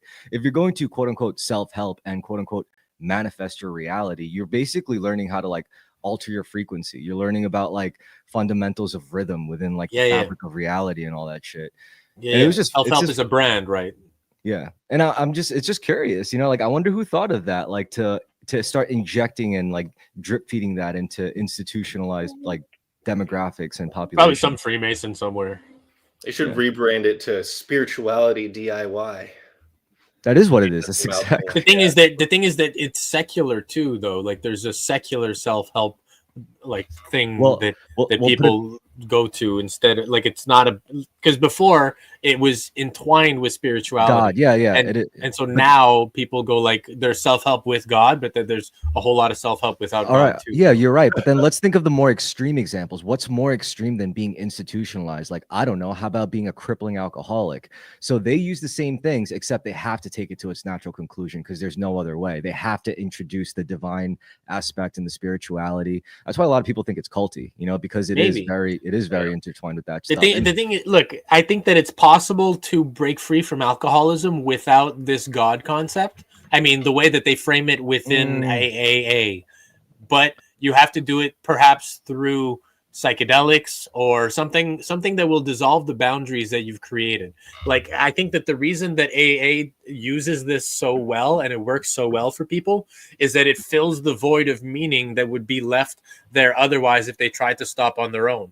It counters their nihilism that fueled their alcoholism. And so if you can have something meaningful and powerful enough, like, say, a psychedelic experience or even a divine experience, then yeah, you can have that help. But people can also do it through, say, having a goal. You know, like, you can see people drop alcoholism when they have a proper job they like, or when they're in a setting that is no longer toxic. Or, well, the reason why it's so complicated is because something, according to these programs, they say like something like alcohol addiction has 3 dimensions to it. There's the physical addiction, the mental addiction, and then the spiritual malady. And it gets really messy when it's like a combination of one or the other. We need to get the link to the invisible chat group. Sorry, Vega, you were gonna say? Oh, I was gonna say, there was a chess meme that popped up. Oh, is Kurt trying to hop in? I think it's Kurt. I DM'd Kurt directly. Colin. All right. Anyway, so while I'll speak over while you're transitioning and getting that. Speaking of transitioning, are you transitioning? No.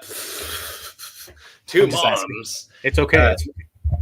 No, I am what I am, Popeye. But freaking, oh yeah, there was a meme about how the pawn and the king go into the same box at the end of the match or whatever. But when a pawn makes it to the complete other end of the board, it can become any piece that you want, and the most powerful piece that it can become is the queen. So generally, people convert their pawns into kings when they make it to the end of the line, and then they can move any. Yeah, I prefer checkers as the analogy for humans, because they're all equal, and then you become this sort of higher being at the end when you reach the end. While the other one, I view chess as more of a system of enslavement. Oh yeah, chess it's about the hierarchy and yeah. But you know, I get what you're saying, and I agree, but that requires transcendence, not transitioning, which isn't the same thing, you know. And I think that's the problem I have with the current identity crisis and the proposed identity solution, is that they didn't transcend. They claim transcendence, but they didn't actually transcend. They were still working within the framework of language that they have. They just changed the definitions and call it transcending. Totally. Okay. Well, let's loop this back to that shooter, because in her manifesto, she explicitly stated that all men were irredeemable and should be eliminated from the face of the planet, leaving only women. Now, I don't know how much she believed that, or whether or not she a radical right-wing feminist. Yes, yeah, no, it's like the most extreme radical feminism that we can basically take on. I'm sure that trans women were not included in that sentiment. But I mean, it's like, how would that world even work pragmatically if she's not even talking about enslavement? Well, it's anti-life, of course. Yeah. But it, you know, like I've heard a lot of these sort of radical anti-male feminists that say, like, oh, we don't need men, we'll just use like test tube babies and we'll make fake sperm. And a lot of antinatalists want to just not have gestation, therefore they're totally fine with cloning, which is kind of seems odd, but it's they're just saying that if they stop having babies, then technology will be accelerated. The same way if you gave AIDS to a CEO like Bill Gates, he would find a cure. So if he still wants a baby and no women are available to have babies, they'll invent something else. And a lot of antinatalists find gestation unfair, right? Which is why abortion and pro-choice is more than just anti-death. It's ideological, you know. Nature is a fascist. No. It's weird, right? A lot of people seem to be really upset about the idea that I don't know. Hey, but Kurt is it Colin? Send it. Just put it in the invisible chat. The poor guy. Look at him. He's gonna cry. He says he's gonna cry. Oh my god. Should I send it? I thought someone else was doing that. You guys remember the Rick and Morty episode where they had like the feminist, the planet where you had the men or the males. They were on Earth, and then in orbit you had a civilization of females. They were living in like an Elysium, and so they were a utopic civilization, and then it was all brutal violence and barbaric behavior on the planet's surface, and so they created a segregated planet where they created robots that they would send to the planet, and then they would get inseminated by the males, and then sent back as test tube babies, basically, for the females. I mean, a lot of this gender stuff, it always boils down to breeding. What do you think the evolutionary advantage was for breeding to need two participants, since generally most species on this planet aren't? I think it's teamwork. I think it's more effective to have there's also a team. two different roles. X and Y work that Y is constantly mutating, and X is trying to preserve the genetic code. So that's why, you need to have both, because you're trying to sustain the code, but also needing to predict any sort of epigenetic challenges that might come in the future, which is the whole point of life itself, in a sense, because it's mechanically like a geology system. Hey, look. Sorry, bro. You know what? That was your fault. You know why? You know why it was your fault? You know why it was your fault? Because we have the APM X group on X now, bro. And if you'd gone to the community X group that we have there, you would have seen the link, bro. Yeah. So well, rookie move. You guys could always go to the X group to see that. Yeah. So we're saying it gets way darker here. What happened? So I guess well, this is what happens when you let. This is X. This is what happens when you let all of those people take over. Do what they want. I like this one. You know, the question regarding breeding. You know, obviously there's drawbacks and there's pros and cons to it. You know, like there's pros to having a parent, like a mother-father dynamic, versus animals that don't have it. But the thing is that those animals in nature that don't have the father-mother protection dynamic usually have instead a strategy of fodder.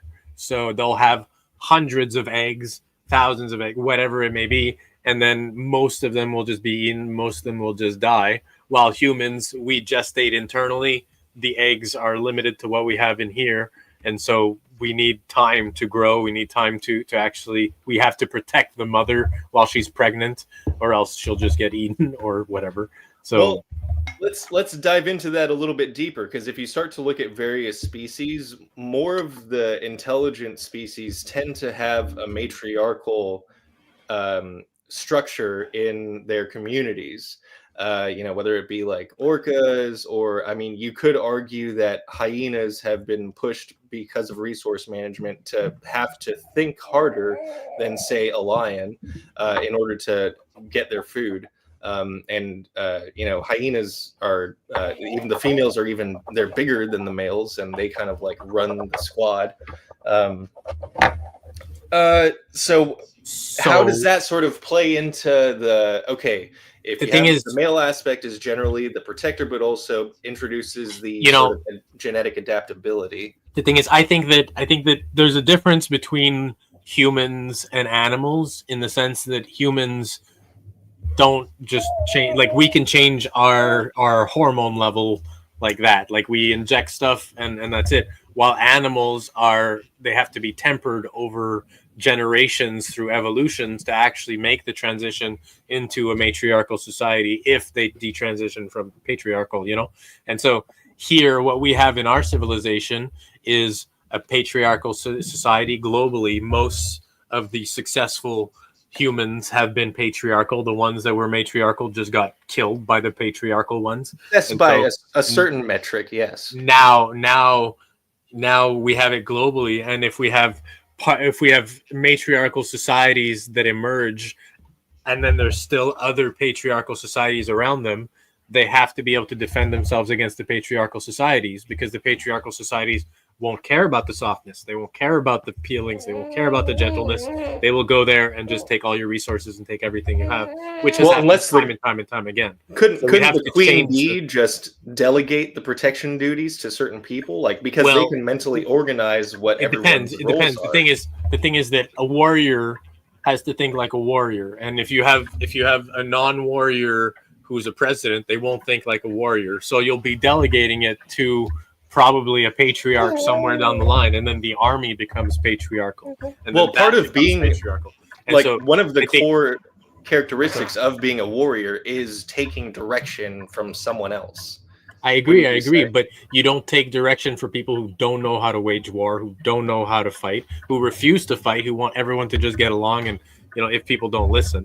But the thing is, I think that we need both. I think we need both a patriarchal and matriarchal society. Like the idea would be balance, sure. Balance. Like I think we just have a major imbalance in patriarchy, and then people want to overcompensate by going overly matriarchal. But there's danger in both. Like there's the overbearing mother, there's the domineering father, and so we have to have the balance in both, or else we will. I mean, we can already see it. We can see that the people who are heavily matriarchal, who really want matriarchy, who advocate it and who hate patriarchy, they're extremely overbearing and extremely controlling and extremely constantly trying to tell other people what to think and what to do and punish them and stuff. So it's like, okay, well, authoritarian mother or authoritarian father both make me want to tear out my eyes and just die. Like it's horrible. So I'd rather have a balanced civilization where we can be warriors and we can actually accept instead of repress who we actually are on both sides. Like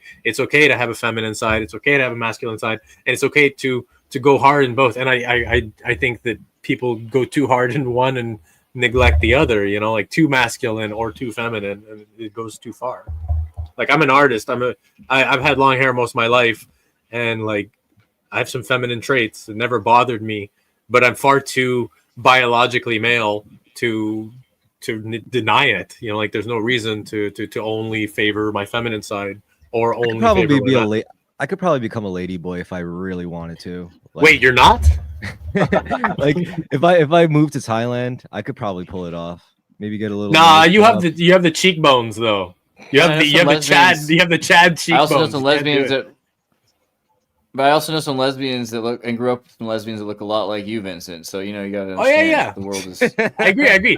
Like I have like long eyelashes. I have some feminine traits for sure. But like it's not that I'm not trying to say that boys can't be cute or something. Like my wife just told me the other day. I'm just saying, I would probably look good as a woman. I have a lot whether to be offended.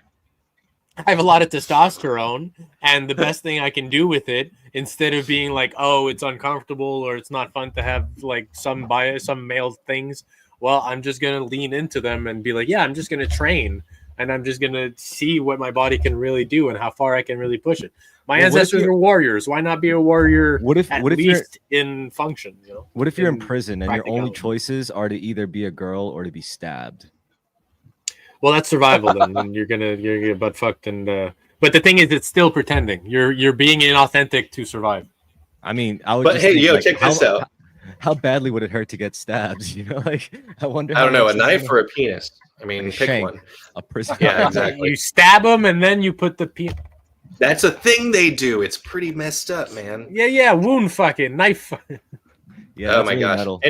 Anyhow. I was gonna say, like, I think the reason that people are trying to sort of like use language, the existing limitations of language, to sort of like help shape perception around them is because we can all acknowledge that sound takes form, and speaking things into existence isn't just. Well, you can speak things into existence. Because I'm Terrence McKenna.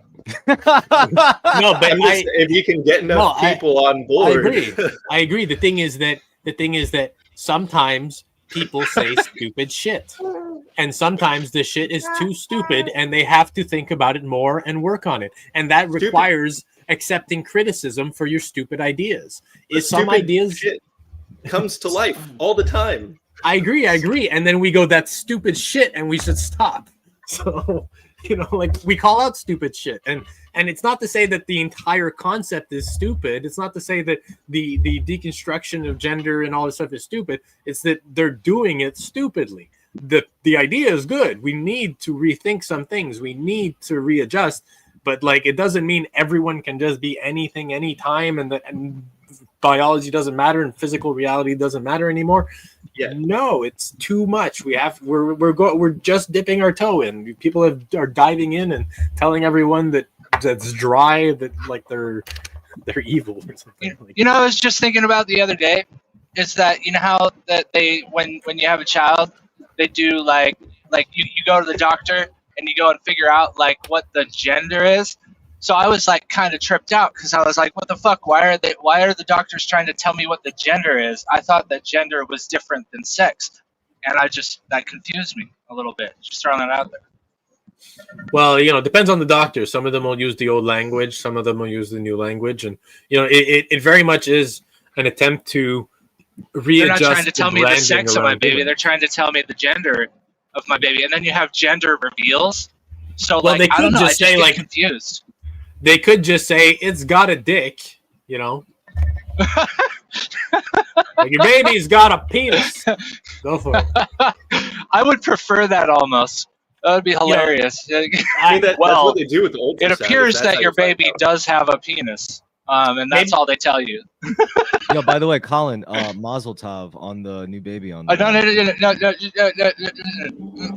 Thank you though, but it's too soon to tell the masses. Oh, okay. Don't risk it. Don't say a puppy. Don't say you have a puppy until everything's final. Don't count your chickens. Yeah. Right. Okay. Right. Well, good luck. Good luck. Thank you. Are you gonna name? Oh, never mind. I guess the cat's out of the bag now. Yeah, we're. Well, I mean, you said it in a chat, so I figured it wasn't. It was like already like all right. Oh no, that's because you guys are separated from like. Yeah, you guys are neutral party in a We're sense, the inner right? circle. You're saying the inner circle stuff to the outer circle. Oh, my bad. Right. Just good though. I just fine.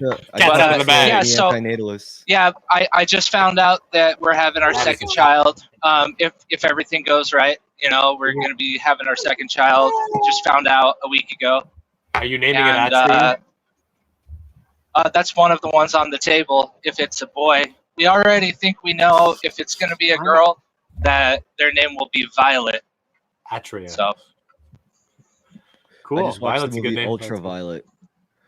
I like the name Naomi, but my in-laws and my wife are like dead set on Violet. Something that me and my wife came up with like 5 years ago, and it's still stuck. So probably like Violet Nova or something, or like Violet Gray Nova. Because our son has two middle names. I think we really need to up our name game. Keanu's a good name. So Keanu is Keanu Raiden Lee. So he has two middle names. So I really think we're going to continue on with the two middle names. We really got to up our name game in our civilization. I think you're doing us a service right now by naming your children such cool things, because we got to do it. People have boring names. Like you want to be named like Bob and George. Yeah, I really want. I want to do like Persephone. What am I doing here? Like, come on, I could be something cool. Well, I've always liked the name Mary. If I have a second, what about Jesus? If I have a second daughter, it'll be like Persephone or something like that, And I really want to name a son Aries or Orion, really bad. Maybe. So Orion came on the table. Yeah, Orion's good. Orion's a good one. Well, you could shorten it to Orion, like Ryan or Ori or.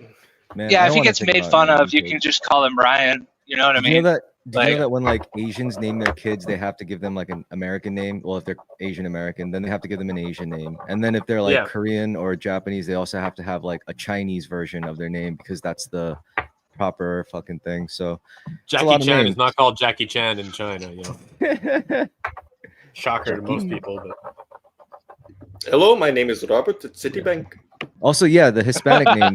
I have to write a lot of contracts, so I have to look at a lot of like. This is the colonizer names, though. Yeah, Hispanic people have like 5 names, 6 names, or some shit. I was born into a colonizer name. Colonizer. I should change my name. I'm down for people changing their names, by the way. So if people want to change their names, like, go for it. You know, your parents named you forever. You're stuck with That's that. not the name you were born with. That's not the name. What on if your what if birth like they took your You're name? biologically What if I that change my name to Andrew Vega? That if you want to change your piss name, them There's off? so many of us. technically Dude, the do it. machine elves I'll will join the be club. allowing. Yeah. What if so? What If if I just we- change my name to Vincent, like your last name? Oh no! And then, and then the What's person my last who You're name? changed your- speaking and into the person- existence, and you and know. what- Look, I assure you, Smith is one of the most common last names around. All right, wait. Let's do this. So Terrence McKenna, I'm speaking to Terrence McKenna right now. Are you there, Terrence McKenna? Me? I could No. be Terrence McKenna. Yes, I've been around and I've been waiting. All right, so Terrence, for I have a you to question. Tell me what you want to say. How do you feel about all this, like all this gender stuff? You know how people are fighting over gender and whatnot. I had the answer. Well, you would see that language does evolve over a course of time, and so it seems to me that there is a fundamental breakdown in the relationships that people have to the word gender. Now, words do have meaning, and those meanings do have power, and so it is up to culture to sort of encapsulate and elaborate on those meanings and fundamentally decide what this they is- will mean.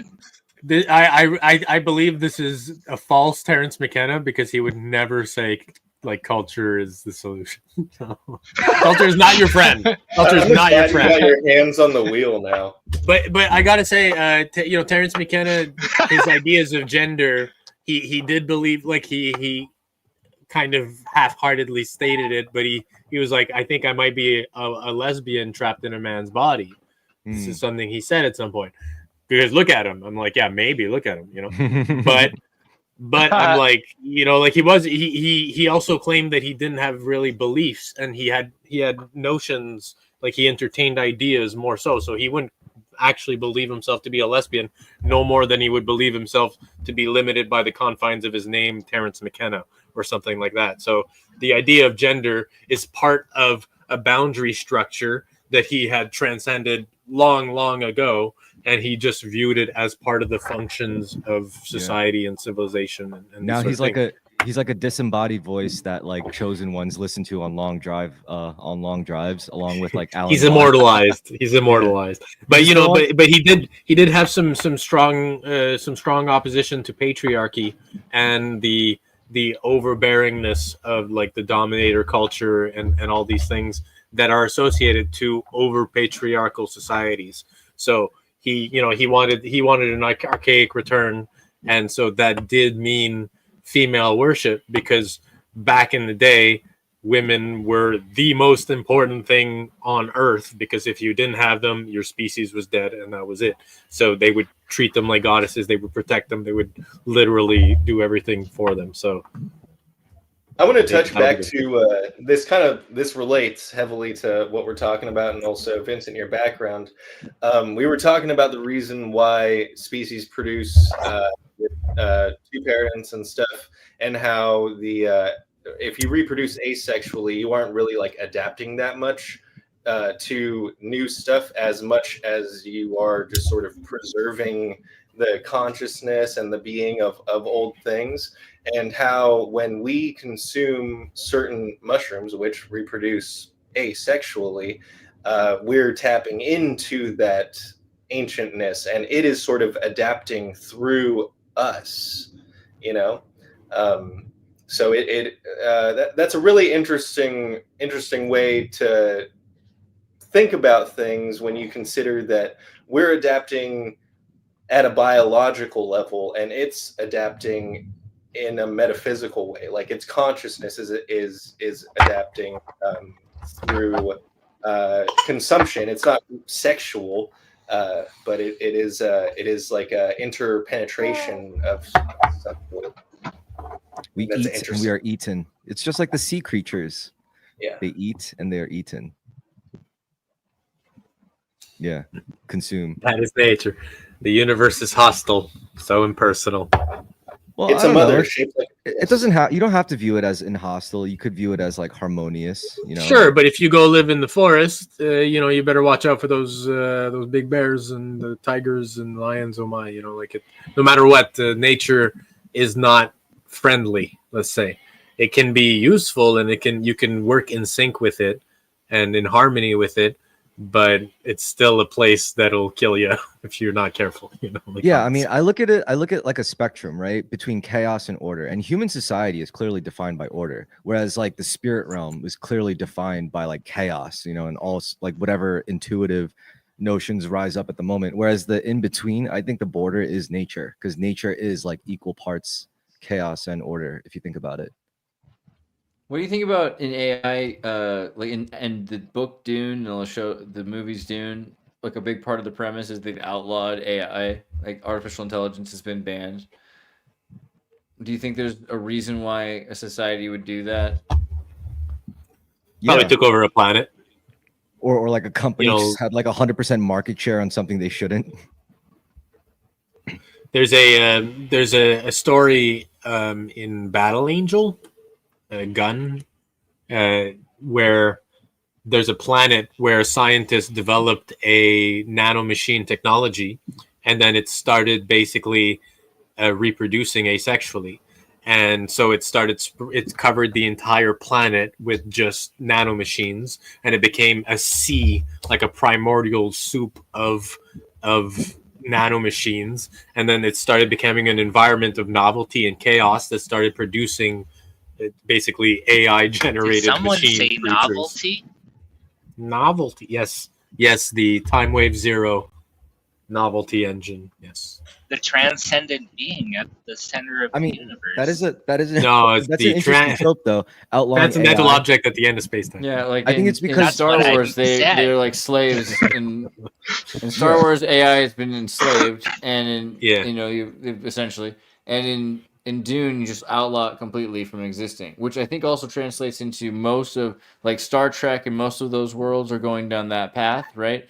Star Trek, bans AI. The thing is, if you ban AI, you enslave humans. So that's what Dune happens. That's what happens in Dune. They just enslave humans instead of machines. Well, I think you watch Picard. In Picard, they after they blow up Mars, they ban the Romulans and the AI systems get hacked or something, and they blow up. The AI system, all of the Federation bans artificial intelligence systems, including data.